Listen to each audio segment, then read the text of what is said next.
Бүгін біз оларға дәлелдейміз. Олар бізге тек бүгін ғана қымбатты емес екендігін дәлелдейміз.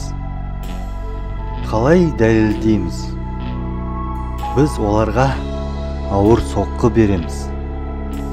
Ол біз үшін маңызды. Ол бізге өмірімізден де маңызды. Дәлірек айтқанда, ол емес. Кімдер? Ол әйелдер. Бүгін қандай күн екенін бәріміз білеміз.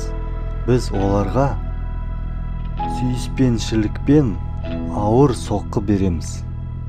Сыйлықтармен, тедди аюлармен, галант гүлдермен, парфюмдермен соққы береміз.